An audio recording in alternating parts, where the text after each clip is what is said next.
यूहन्ना रचित सुसमाचार अध्याय 12। यीशु के पांवों पर इत्र डालना। यीशु फसह के 6 दिन पहले बैतनिया में आया, जहां लाजर था जिसे यीशु ने मरे हुए में से जिलाया था। वहां उन्होंने उसके लिए भोजन तैयार किया और मार्था सेवा कर रही थी और लाजर उनमें से एक था जो उसके साथ भोजन करने के लिए बैठे थे। तब मरियम ने जटामासी का आधा सेर बहुमूल्य इत्र लेकर यीशु के पांव पर डाला और अपने बालों से उसके पांव पोंछे, और इत्र की सुगंध से घर सुगंधित हो गया। परंतु उसके चेलों में से यहूदा इस्करियोती नामक एक चेला, जो उसे पकड़वाने पर था, कहने लगा, यह इत्र 300 दीनार में बेचकर कंगालों को क्यों न दिया गया। उसने यह बात इसलिए नहीं की कि उसे कंगालों की चिंता थी, परंतु इसलिए कि वह चोर था और उसके पास उनकी थैली रहती थी और उसमें जो कुछ डाला जाता था वह निकाल लेता था। यीशु ने कहा, उसे रहने दो, उसे यह मेरे गाड़े जाने के दिन के लिए रखने दो, क्योंकि कंगाल तो तुम्हारे साथ सदा रहते हैं, परंतु मैं तुम्हारे साथ सदा नहीं रहूँगा। लाजर के विरुद्ध षड्यंत्र। जब यहूदियों की बड़ी भीड़ जान गई कि वह वहाँ है, तो वे न केवल यीशु के कारण आए, परंतु इसलिए भी कि लाजर को देखें जिसे उसने मरे हुए में से जिलाया था। तब प्रधान याजकों ने लाजर को भी मार डालने का षड्यंत्र रचा, क्योंकि उसके कारण बहुत से यहूदी चले गए और यीशु पर विश्वास किया। यरूशलेम में विजय प्रवेश। दूसरे दिन बहुत से लोगों ने जो पर्व में आए थे यह सुना कि यीशु यरूशलेम में आ रहा है, इसलिए उन्होंने खजूर की डालियां ली और उससे भेंट करने को निकले और पुकारने लगे, होशन्ना, धन्य इज़राइल का राजा जो प्रभु के नाम से आता है। जब यीशु को गधे का एक बच्चा मिला तो वह उस पर बैठ गया, जैसा लिखा है, हे सिय्योन की बेटी, मत डर, देख तेरा राजा गधे के बच्चे पर चढ़ा हुआ चला आता है। उसके चेले ये बातें पहले न समझे थे, परंतु जब यीशु की महिमा प्रकट हुई तो उनको समझ आया कि ये बातें उसके विषय में लिखी थी और लोगों ने उससे इसी प्रकार का व्यवहार किया था। तब भीड़ के उन लोगों ने गवाही दी जो उस समय उसके साथ थे, जब उसने लाजर को कब्र में से बुलाकर मरे हुए में से जिलाया था। इसी कारण लोग उससे भेंट करने को आए थे, क्योंकि उन्होंने सुना था कि उसने यह आश्चर्यक्रम दिखाया है। तब फरीसियों ने आपस में कहा, सोचो तो सही कि तुमसे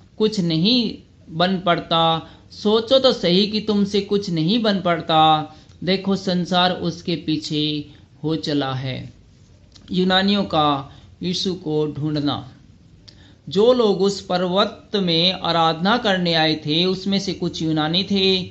उन्होंने गलील के बेतसदा के रहने वाले फिलिप्पुस के पास आकर उससे विनती की, श्रीमान, हम यीशु से भेंट करना चाहते हैं। फिलिप्पुस ने आकर अंद्रियास से कहा। तब अंद्रियास और फिलिप्पुस ने जाकर यीशु से कहा।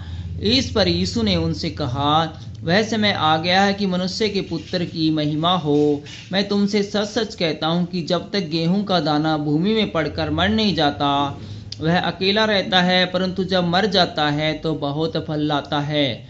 जो अपने प्राण को प्रिय जानता है वह उसे खो देता है, और जो इस जगत में अपने प्राण को अप्रिय जानता है वह अनंत जीवन के लिए उसी की रक्षा करेगा। यदि कोई मेरी सेवा करे तो मेरे पीछे हो ले, और जहाँ मैं हूँ वहाँ मेरा सेवक भी होगा, और यदि कोई मेरी सेवा करे तो पिता उसका आदर करेगा। क्रूस की मृत्यु का संकेत। अब मेरा जी व्याकुल है, इसलिए अब मैं क्या कहूँ, हे पिता, मुझे इस घड़ी से बचा नहीं, क्योंकि मैं इसी कारण इस घड़ी को पहुँचा हूँ। हे पिता, अपने नाम की महिमा कर। तब यह आकाशवाणी हुई, मैंने इसकी महिमा की है और फिर भी करूँगा। तब जो लोग खड़े हुए सुन रहे थे उन्होंने कहा कि बादल गरजा। दूसरों ने कहा, कोई स्वर्गदूत उससे बोला। इस पर यीशु ने कहा, यह शब्द मेरे लिए नहीं परंतु तुम्हारे लिए आया है। अब इस संसार का न्याय होता है। अब इस संसार का सरदार निकाल दिया जाएगा, और यदि मैं पृथ्वी पर से ऊंचे पर चढ़ाया जाऊंगा तो सबको अपने पास खींचूंगा। ऐसा कहकर उसने यह प्रकट किया कि वह कैसी मृत्यु से मरेगा। इस पर लोगों ने उससे कहा, हमने व्यवस्था की यह बात सुनी है कि मसीह सर्वदा रहेगा, फिर तू क्यों कहता है कि मनुष्य के पुत्र को ऊंचे पर चढ़ाया जाना अवश्य है? यह मनुष्य का पुत्र कौन है? यीशु ने उनसे कहा, ज्योति अब थोड़ी देर तक तुम्हारे बीच में है। जब तक ज्योति तुम्हारे साथ है तब तक चले चलो, ऐसा न हो कि अंधकार तुम्हें आ घेरे। जो अंधकार में चलता है वह नहीं जानता कि किधर जाता है। जब तक ज्योति तुम्हारे साथ है, ज्योति पर विश्वास करो ताकि तुम ज्योति की संतान बनो। यहूदिया का अविश्वास में बने रहना। ये बातें कहकर यीशु चला गया और उनसे छिपा रहा।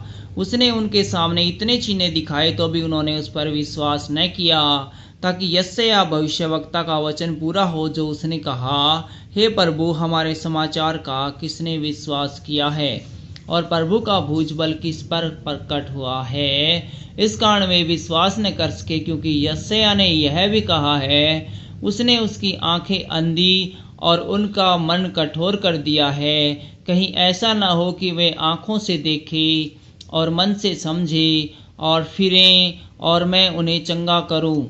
यशायाह ने ये बातें इसलिए कही कि उसने उनकी महिमा देखी और उसने उनके विषय में बातें की। तो भी अधिकारियों में से बहुतों ने उस पर विश्वास किया, परंतु फरीसियों के कारण प्रकट में नहीं मानते थे, कहीं ऐसा न हो कि वे आराधनालय में से निकाले जाएं, क्योंकि मनुष्य की ओर से प्रशंसा उनको परमेश्वर की ओर से प्रशंसा की अपेक्षा अधिक प्रिय लगती थी। यीशु के वचन न्याय का आधार। यीशु ने पुकार कर कहा, जो मुझ पर विश्वास करता है वह मुझ पर नहीं वरन मेरे भेजने वाले पर विश्वास करता है, और जो कोई मुझे देखता वह मेरे भेजने वाले को देखता है।